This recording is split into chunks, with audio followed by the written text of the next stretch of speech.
ዲሴምበር 13 2003 አዳውር ኢራቅ ሌሊት 8 ሰዓት። በቲግሪስ ወንዝ አጠገብ ያሉት የእርሻ መሬቶች ፍጹም ጨለማ ሸፍኗቸዋል። የልዩ ኃይል ወታደሮች ታስክ ፎርስ 121 በፍጹም ጸጥታ ይንቀሳቀሳሉ። ደክመዋል፣ ነርቫቸው ተንቀጥቅጧል። የመጀመሪያዎቹ ሁለት የታሰቡት እርሻዎች ባዶ ነበሩ። የመጀመሪያው ኢላማ ስፔዴስ እንደ መንፈስ እንደገና እንደሸሸ ይመስላል። የተልዕኮ አዛዥ ኮሎኔል ጄምስ ሲክ ሰዓቱን ይመለከታል። ጊዜ እያለቀ ነው። ነገር ግን ዛሬ ሌሊት ምስጢራዊ መሳሪያ አላቸው። የላቀ ድሮን አይደለም፣ የስለላ ሳተላይትም አይደለም። በጦር መኪና ጀርባ የተቀመጠ የሚፈራ እስረኛ ነው። ወፍራሙ ሰው ሙሐሙድ ኢብራሂም፣ የሳዳም የግል ጠባቂዎች ኃላፊ። ወታደሮቹ ያስወርዱታል። ወደ ተተወ የጭቃ ጎጆ ይመራቸዋል። ይቆማል፣ ይመለከታል። ከዚያም በጫማው ጫፍ መሬቱን ይመታል። መደበቂያ የሚመስል ምንም ነገር የለም። መሬት፣ ቆሻሻና አሮጌ ምንጣፍ ብቻ።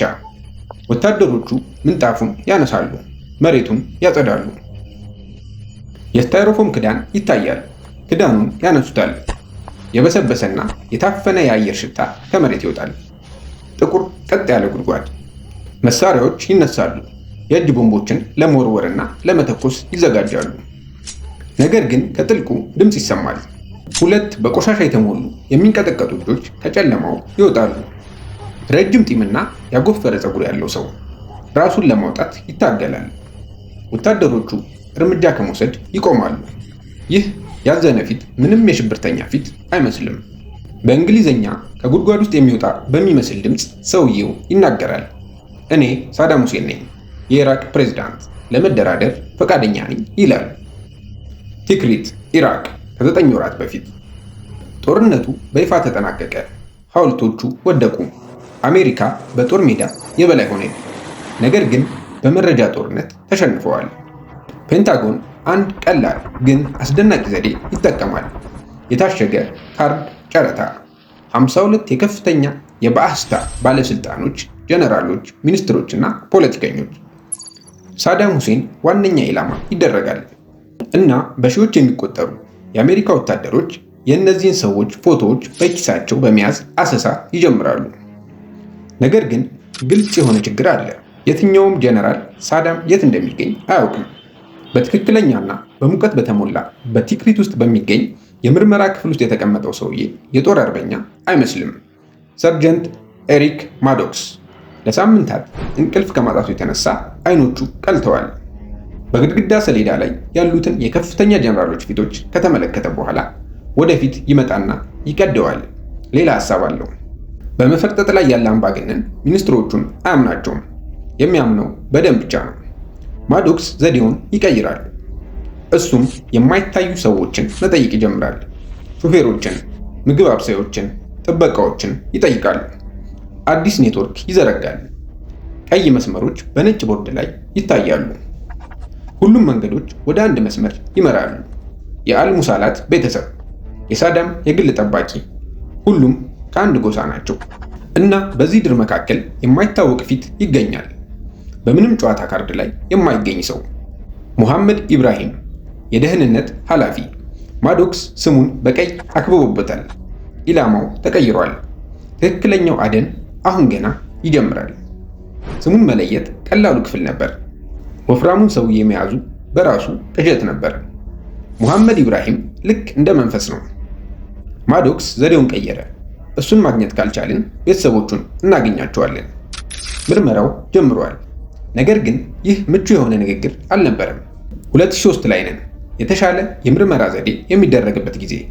በኋላ በአቡግራቢ የሚገለጠው ከባድ ጥላ እዚህ ክፍል ውስጥ ስሜት ፈጥሯል። በዚህ ከባድ በሆነ ጫና በምርመራ ክፍል ውስጥ የኢብራሂም ልጅ አንድ ጠቃሚ የማይመስል አረፍተ ነገር ጣል ያደርጋል። አባቴ አሳ ማጥመድ ይወዳል። ሳማርታ ውስጥ የሚገኝ የአሳ እርባታ ብዙ ጊዜ ይጎበኛል። መደበኛ ለሆነ አድማጭ ይህ የሚመስለው ሆቢ ነው። ነገር ግን በማዶክ አእምሮ ውስጥ የሆነ ነገር ብልጭ ብሏል። ከወራት በፊት የነበረ ዘገባን ያስታውሳል። የሳዳምን የቀድሞ የምግብ አዘጋጅ መግለጫን ያስታውሳል። ሳዳም በጣም የማስጎፍን አሳ ይወዳል።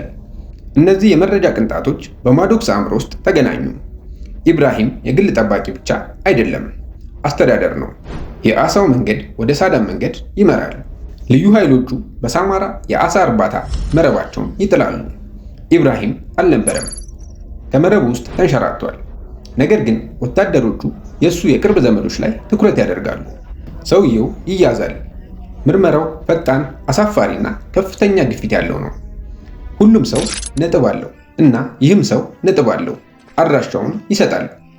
ባግዳድ በከተማዋ በተጨናነቀ ክፍል የተለመደ አፓርታማ፣ ሁሉም ሰው የሚጠብቀው የተለመደ ቦታ። እነዚህ ሁሉ ማዶክስ በኢራቅ የመጨረሻ ሰዓቶቹ ናቸው። ቦርሳው ተሞልቷል።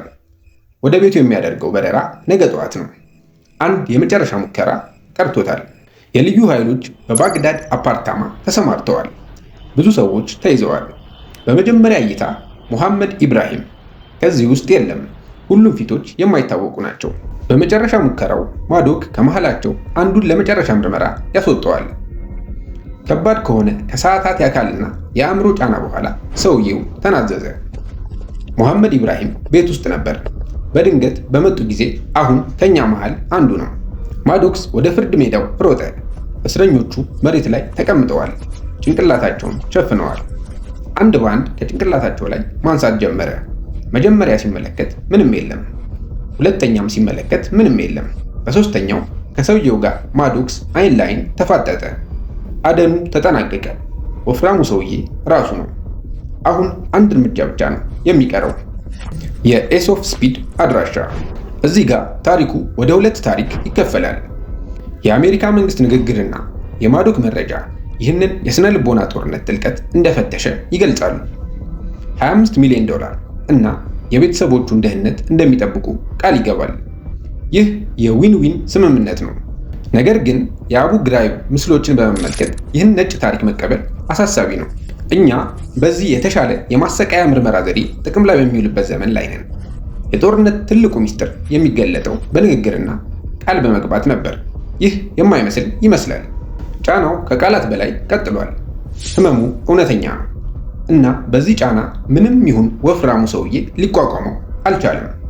ወታደሮቹንም ይመለከታል እና አሳያቸዋለሁ ይላል። ኮንቮይ ይነሳል። መዳረሻውም አዳውር እርሻ ይሆናል።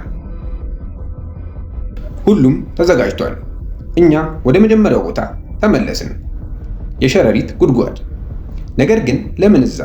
ይህን ለመረዳት 235 ቀናት መመለስ አለብን። ባግዳድ ወድቃለች። ሳዳም ሁሴን አሁን ቤት የሌለው ድንገተኛ የተሰወረ ሰው ነው። የድሮ ጓደኞቹንና ጎሳዎቹን በር ያንኳኳል። ነገር ግን አሜሪካ የፈጠረችው ፍራቻ ጠንካራ ነው።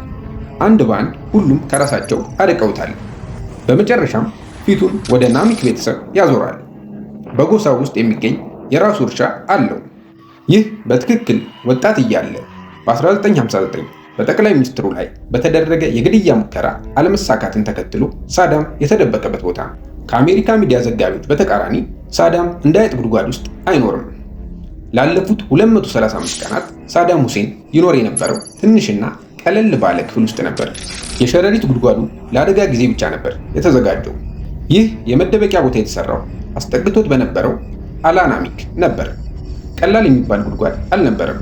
ዙሪያው በብሎኬትና ሲሚንቶ የተሰራ 2 ሜትር ያህል ጥልቀት ያለው፣ ውስጡ በጣም ጠንካራ የሆነ፣ መግቢያው ደግሞ በቆሻሻ የተሸፈነና ከወለሉ ጋር ፍጹም የሚመሳሰል ነበር። አየር ወደ ውስጡ እንዲገባም አንድ ቀጭን የሆነ የፕላስቲክ ቱቦ ወደ ውስጡ በሚገባበት ጊዜ አየር እንዳያጥረው የተደረገ ነበር። ነገር ግን ለመኖሪያ አይደለም። የአሜሪካ ፓትሮሎች እየቀረቡ ሲመጡ ሳዳም ያንን የፕላስቲክ ቱቦ ይዞ ወደ ውስጥ ተንሸራተተ እና በጨለማ ውስጥ ቆየ። አንዴ ካለፉ ተመልሶ ይወጣል። አሁንም ድረስ አዛዥ ነበር። በየቀኑ የቢቢሲ አረብኛ ሬዲዮን ያዳምጣል፣ ግጥም ይጽፋል እና የበለጠ ደግሞ ትዕዛዞችን በቀጥታ ያረቅ ነበር።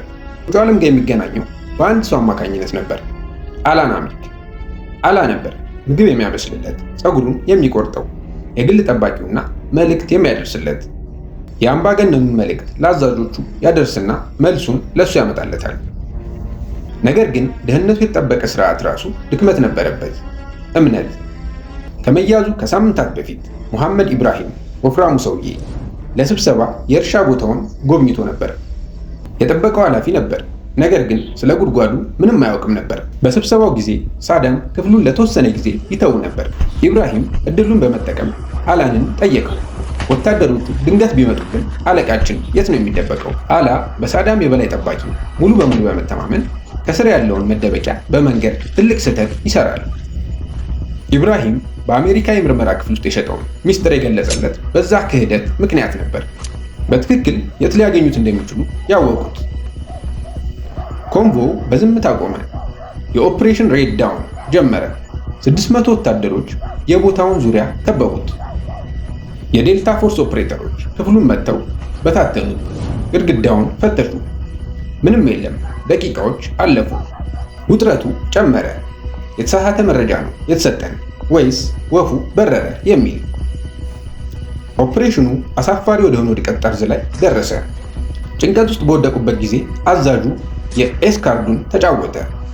የታጠቀ የሁምቪው የጀርባ በር ተከፈተ። ሙሐመድ ኢብራሂምን አወጡ። ምንም ካርታ አላስፈለገውም። ጂፒኤስም አላስፈለገውም። ግራ የተጋቡትን ወታደሮች አልፏቸው ሄደ። የፓልም ዛፍ ወደሚገኝበት ድብቅ ቦታ ጋር ሄዶ ቆመ። ወደ ታች ተመለከተ እና ምንም ቃል አላወጣም። በእግሩ የተከመረውን ቆሻሻ መታው። እዛ ያሉት ወታደሮች ብዙ ጊዜ ተመላልሰውበታል። ወታደሮቹ ወደዛ ተመለሱ። አሁን በትክክል የት ጋር መመልከት እንዳለባቸው አውቀዋል። ቆሻሻው ተጠረገ። ያረጀው ክዳን ተነሳ። ነጭ የሆነ ሽፋን ይታያል። የሲኦል መግቢያ። ወታደሩ የእጅ ቦምቡን ፒን ስቦ ለመወርወር ዝግጁ ነው። ነገር ግን ከጥልቁ የሆነ ድምፅ ወጣ። አትተኩሱ፣ አትተኩሱ። ከጨለማ ውስጥ 2 እጆች ወደ ላይ ወጡ። ወታደሮቹ ያዙት። እንደ ዱቄት ከረጢት አወጡት። ሰውየው ፀጉሩና ፂሙ አጎፍሯል። ብርሃኑ አይኑ ላይ ስላበራበት አይኑን ጭፍን ጭፍን ያደርጋል። ወገቡ ላይ 18 ጥይቶች ታጥቋል። ነገር ግን አልደረሰበትም። ሙሉ በሙሉ እጁን ሰጠ። ወታደሩ መሳሪያውን ፈታው። ይህ መሳሪያ የጆርጅ ደብሊው ቡሽ ጠረጴዛ ላይ እንደ ሽልማት ይቀመጣል። ሳዳም ራሱን አራገፈ። ወታደሮቹን ተመለከተ እና አቅሙ በደከመ እንግሊዝኛ እኔ ሳዳም ሁሴን ነኝ፣ የኢራቅ ፕሬዝዳንት እና ስምምነት ማድረግ እፈልጋለሁ አላቸው። የልዩ ኃይሉ አዛዥ በአጭርና በንቀት ፕሬዝዳንት ቡሽ ሰላምታቸውን ልከውልሃል አለው። በድንገት ዲሲፕሊኑ ተቋረጠ። ከአሜሪካን አይደለም፣ ነገር ግን ከኢራቅ አስተርጓሚ። ከዓመታት በፊት የሳዳምን አገዛዝ የሸሸ ሰው አሁን የድሮውን አሰቃይ እየተጋፈጠ ጮኸ። ሳዳምን በኃይል እየመታ ጮኸበት። የአሜሪካ ወታደሮች የወደቀውን አምባገነን በአካል ማውጣት አለባቸው። እነዚያ ድብደባዎች የአንድ ሀገር የተጨቆነ ቁጣ ምልክት ነበሩ። ሁኔታው በቁጥጥር ስር እያለ ሳዳም ወደ ተጠባባቂ ሄሊኮፕተር ተወሰደ። ወፉ አረፈ።